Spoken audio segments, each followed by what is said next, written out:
bonjour à toutes et à tous. Donc, je remercie les organisateurs pour l'invitation à venir présenter aujourd'hui. Et donc, moi, je vais vous parler de ce qu'on appelle l'agronomie globale. Donc, le titre de ma présentation, c'est pourquoi est-ce qu'on a besoin de tenir compte de large échelle et comment on s'y prend en agriculture pour faire ça. Alors, c'est une présentation qui est issue de très longues discussions avec mes collègues Thomas Nem, qui est chef du département agroécosystème à INRAE, et Pietro Barbieri, maître de conférence à Bordeaux Sciences Agro et qui est ici aujourd'hui. Et je vais tout de suite démarrer juste par une première image pour rappeler que l'agriculture a une empreinte spatiale à l'échelle mondiale qui est très importante. On estime aujourd'hui que l'agriculture concerne entre 30 et 40% des terres émergées. Il y a à peu près un tiers, c'est des prairies et deux tiers des prairies et des pâturages, un tiers des cultures. Et donc, déjà de ce fait-là, on comprend qu'on a besoin de... Voilà, l'agriculture est un phénomène mondial. Et donc, si on veut, entre autres, s'intéresser aux impacts des activités humaines sur l'environnement d'une manière très générale, c'est impossible de le faire sans tenir compte de ce qui se passe à l'intérieur des espaces cultivés, du fait de cette emprise qui est très importante, et puis aussi de l'impact que peuvent avoir les espaces cultivés sur les autres espaces qui sont à côté ou même distants, parce que ce qui se passe à l'intérieur des espaces agricoles ne reste pas forcément à l'intérieur des espaces agricoles. J'y reviendrai un petit peu après. Alors, je vais faire trois parties, dire deux mots sur quelles sont les motivations de travailler à large échelle en agriculture. Ensuite, je dirai comment on fait, comment on s'y prend. Je donnerai quelques exemples de travaux et je prendrai un petit peu plus de temps pour illustrer un exemple sur l'agriculture biologique, puisque c'est le thème de la journée aujourd'hui. Alors, tout d'abord, pourquoi est-ce qu'on a besoin de travailler à large échelle? En fait, c'est une des premières raisons. Il y a au moins trois grandes raisons. C'est qu'on a des phénomènes qui se manifestent sur de larges étendues spatiales et qui interrogent nos systèmes agricoles. C'est par exemple le déclin de la biodiversité, donc qui se retrouve à l'échelle mondiale. Les cultures sont, pour une bonne partie d'entre elles, dépendantes par exemple des pollinisateurs. Donc un déclin de la biodiversité interroge sur la capacité de la production de l'agriculture pour ces cultures-là. C'est aussi les effets du changement climatique. Donc les plantes sont évidemment très sensibles aux conditions climatiques dans lesquelles elles se développent. Donc le changement climatique interroge fortement la capacité de production de nos systèmes. Ça peut être aussi la composante environnementale de la santé humaine, par exemple l'exposition des populations humaines aux pesticides, et on pourrait en avoir beaucoup d'autres comme ça. Alors, une fois qu'on a dit ça, quand on fait de l'agronomie globale, qu'est-ce qu'on cherche à faire? On essaye de comprendre s'il y a des lois de réponse de nos systèmes agricoles à ces différents phénomènes et d'essayer de comprendre si on arrive à en identifier, si ces lois de réponse, comment elles sont modulées par les conditions de milieu. Et on essaye de le faire en tenant compte d'une gamme de conditions environnementales très très large. Et c'est aussi je crois, un des avantages de cette approche à large échelle, et je donnerai un exemple un peu après. La deuxième raison, c'est qu'il y a des processus qui ne prennent sens qu'à très large échelle. Pour l'agriculture, par exemple, c'est la sécurité alimentaire mondiale. Forcément, on est obligé de la penser à l'échelle mondiale. Ça peut être aussi les équilibres du commerce international, les grands bassins de production, les échanges internationaux de produits agricoles et tous les impacts qu'ils peuvent avoir sur les déplacements physiques ou virtuels de ressources, d'azote, de phosphore, d'eau. Les produits qu'on échange contiennent de l'eau. Alors, s'ils sont exportés de régions dans lesquelles l'eau est une ressource rare, ça pose quand même un certain nombre de questions. Ça peut être aussi les émissions de gaz à effet de serre qui n'ont pas d'impact local mais qui ont bien un impact sur le climat global, la transformation des grands cycles biochimiques et plus généralement le dépassement des limites planétaires. Je reviens juste après. Donc nous on essaye de comprendre comment les systèmes agricoles, comment la façon dont ils se transforment, par exemple comment des scénarios de changement, des scénarios par exemple d'expansion de la bio, impacteraient tous ces processus qui prennent sens à large échelle.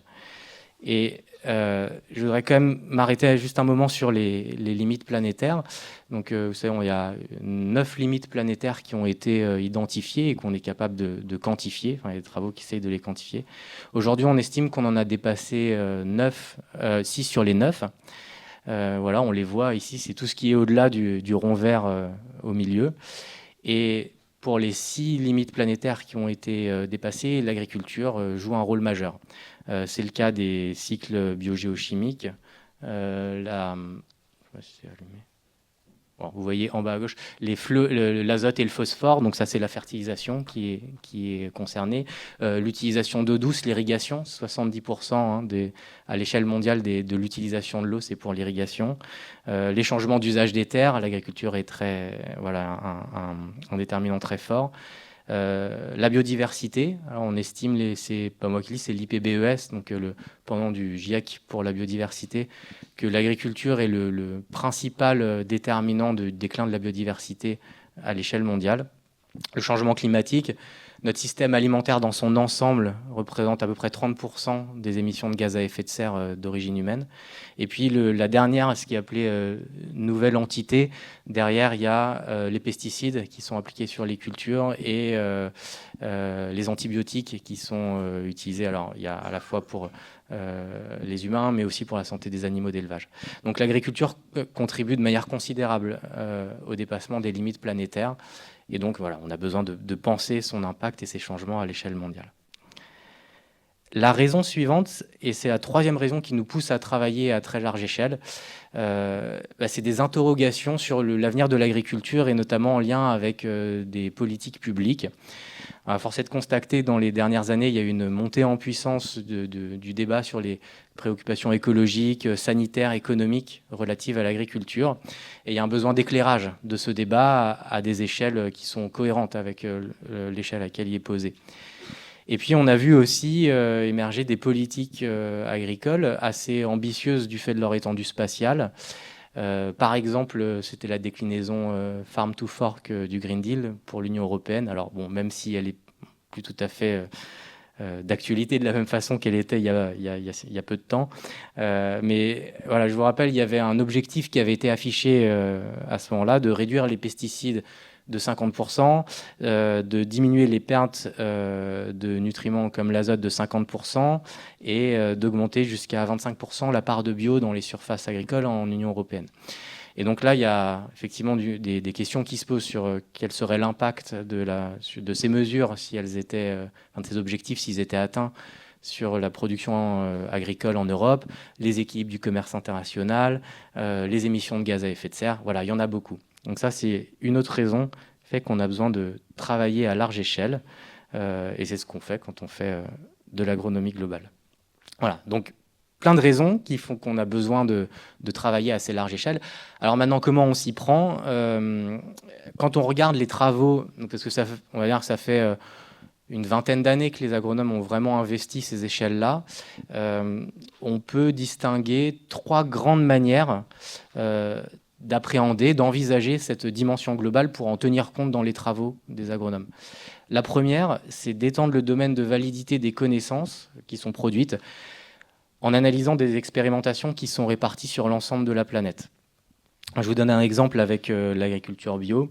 Quand on veut savoir, par exemple, quel est le niveau de rendement qui est atteint ou qu'on peut atteindre en bio par rapport à l'agriculture conventionnelle, des fois, pour certaines cultures, les résultats divergent. Pour certaines expérimentations, les résultats peuvent diverger pour un certain nombre de raisons, les conditions de milieu, par exemple, le type de sol. Et pour quand même arriver à une conclusion générale, on collecte plein d'expérimentations. Donc là, c'est un exemple d'une étude qui avait collecté un petit peu plus de 1000 comparaisons entre bio et conventionnel, pour lesquelles il y avait une mesure de rendement, qui sont réparties sur l'ensemble de la planète, ce que vous voyez sur la carte. Et à partir de ça, on peut comparer les rendements. Alors, et ça, ce sera un point important quand on changera d'échelle après, mais j'y reviendrai. On voit, c'est ce que vous voyez tout en haut, pour l'ensemble des données, que le rendement en bio est de 20% inférieur environ par rapport au conventionnel. C'est ce qui est indiqué sur le bas du graphique, c'est le rendement en bio sur le rendement conventionnel. Donc quand c'est inférieur à 1, c'est qu'il est plus faible. Vous voyez aussi que ça peut être modulé selon les types de cultures. Par exemple, pour les cultures pérennes, cet écart est un petit peu plus faible. Pour les légumineuses aussi, les fruits et les fruits à coque aussi, les oléagineux aussi. Donc voilà, on arrive à identifier des cas, mais on a quand même une tendance générale. Quand on regarde d'où viennent les expérimentations qui ont été, si on décrit les conditions environnementales des expérimentations qui ont été analysées ici, c'est ce que j'ai représenté là. Chaque point représente une comparaison et j'ai mis les précipitations annuelles et la température moyenne annuelle juste pour donner une idée de la gamme qui est captée dans ces analyses. Et en fait, cette conclusion tient sur une gamme de température moyenne annuelle de 3 à 27 degrés. Je vous laisse imaginer, c'est considérable. Et en termes de précipitations annuelles, on va de 50 à 3000 mm. Voilà. Donc on a vraiment un gradient de conditions environnementales qui est très très large et qui renforce la confiance qu'on peut avoir dans les estimations, et c'est une des particularités de cette approche. Voilà. Alors, il y a une erreur, c'est pas agriculture de conservation, mais bien agriculture bio, hein, dans le titre. La deuxième manière d'envisager la dimension globale, c'est d'accroître l'étendue spatiale des analyses vers des échelles nationales, régionales et mondiales. Et là, je vous montre, pour illustrer ça, un travail auquel moi j'ai contribué il y a quelques années, où on étudiait l'impact du changement climatique sur le potentiel de production du soja en Europe. Alors, on avait élaboré des modèles qui nous permettaient de faire des projections de rendement en fonction du climat. Je ne rentre pas dans les détails, si ça vous intéresse, on pourra en reparler. Et là, vous avez deux cartes qui représentent la carte du rendement atteignable pour le soja en conditions non irriguées dans le climat historique, à gauche, et dans le climat futur en 2050, à droite, dans le cas d'un scénario de réchauffement climatique assez intense, le RCP 8.5. Alors donc là, on a une étendue spatiale qui est plus importante, on est bien au-delà de la parcelle. Et ce type d'analyse est intéressante, juste pour donner une idée des types de résultats qu'on a. On avait pu montrer qu'on devrait pouvoir atteindre 50% d'autosuffisance en soja en Europe si on dédiait 4 à 5% des terres agricoles. Et ça, c'est vrai en climat actuel et futur.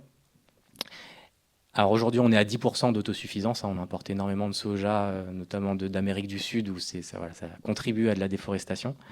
Et l'autre type de résultat qui est intéressant, c'est que vous voyez que les aires adaptées à la culture du soja se déplacent avec le changement climatique. Donc ça va avoir des implications pour les agriculteurs, parce qu'il va y avoir des agriculteurs qui pourront probablement ne plus faire de soja, plutôt dans le sud de l'Europe, et d'autres qui vont se mettre à pouvoir faire du soja plutôt dans le nord-nord-est de l'Europe, et avec des conséquences du coup aussi sur les filières, les bassins de collecte. Voilà. Donc ça permet, et on a besoin cette étendue spatiale permet de documenter ces déplacements d'air cultivé. Et la troisième manière d'envisager la dimension globale, c'est d'analyser et de considérer des niveaux d'organisation supérieurs à ceux habituellement considérés en agronomie. Et là, je vais prendre l'exemple de l'agriculture biologique. Vous allez voir, parce que je pense que ça illustre très bien cette question-là.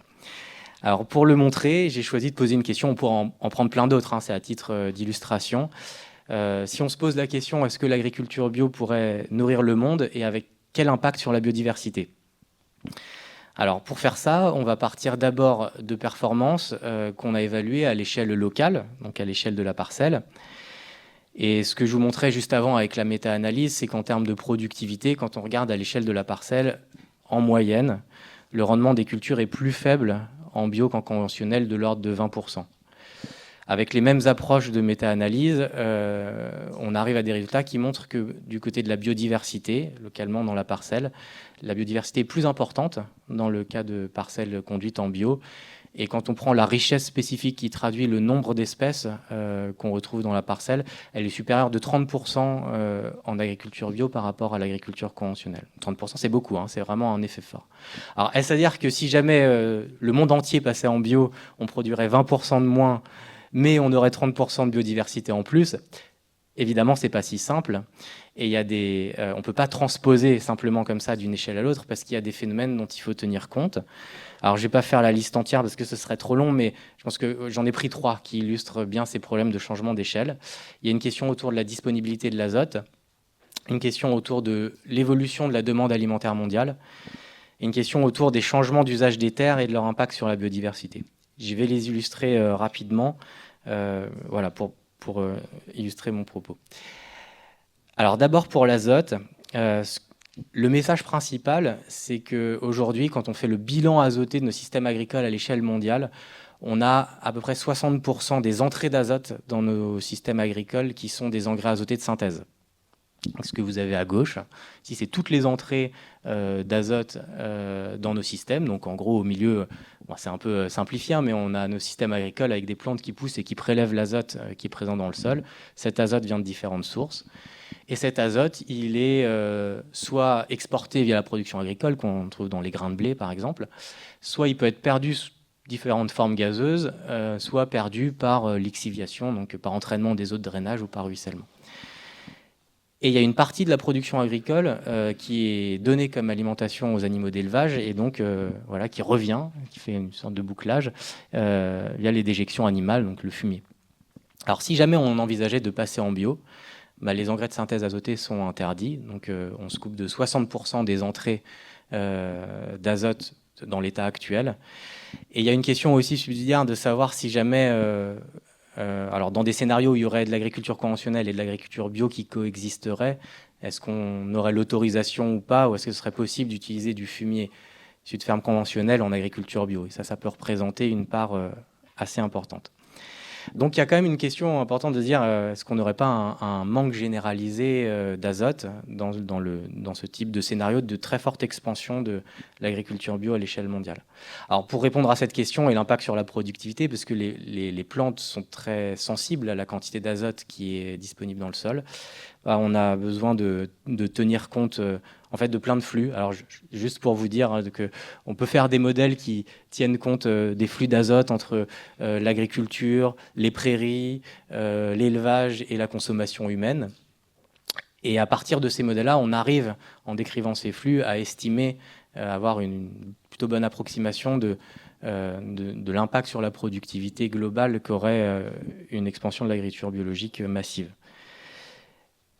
Et je vous présente du coup rapidement, mais c'est surtout pour illustrer l'idée de, voilà, je parlais aussi de l'évolution de la demande alimentaire, donc un travail que Pietro a fait qui est ici.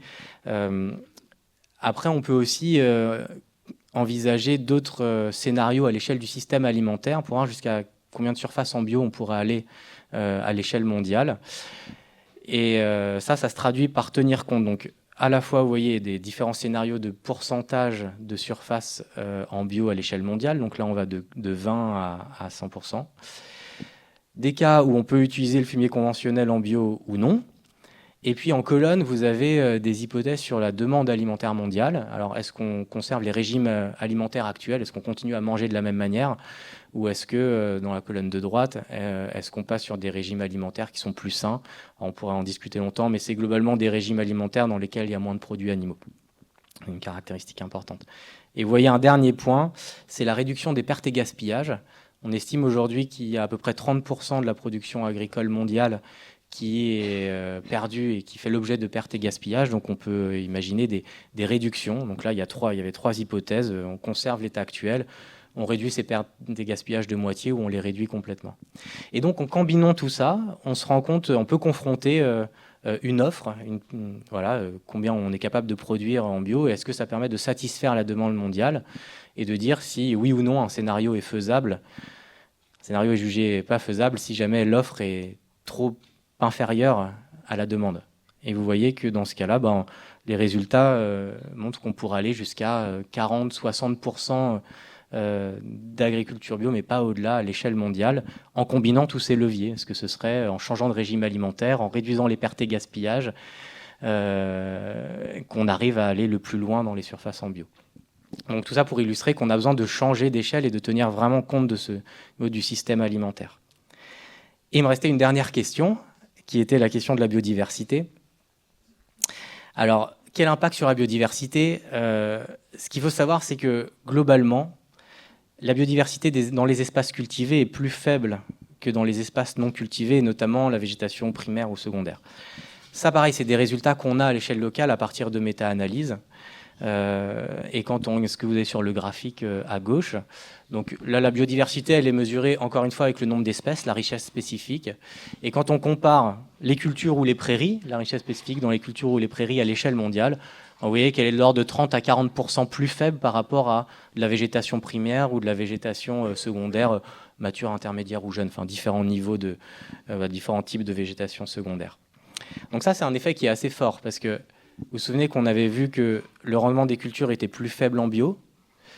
Donc ça veut dire que si jamais on veut produire la même quantité pour satisfaire la même demande, on aura probablement besoin de plus de surface pour produire la même quantité. Et donc, c'est pas tout à fait gagné si on augmente les surfaces et qu'on convertit des espaces non agricoles en espaces agricoles.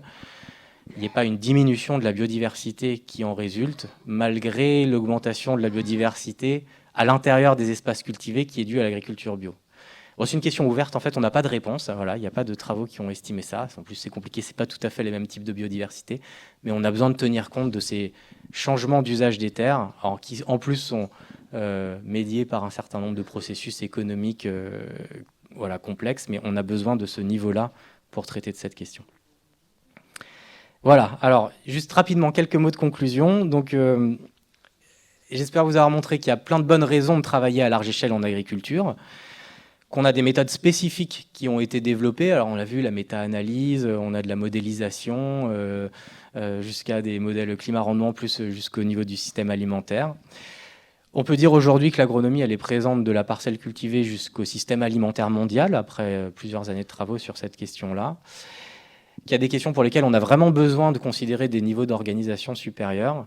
Et je pense que ces échelles-là, bon, les travaux à ces échelles-là vont continuer. Ça a plutôt de beaux jours devant eux pour deux raisons. C'est qu'à la fois les changements globaux s'accélèrent, le changement climatique et la perte de biodiversité.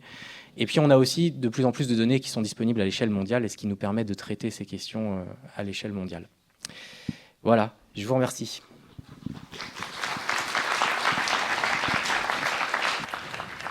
Merci beaucoup, Nicolas.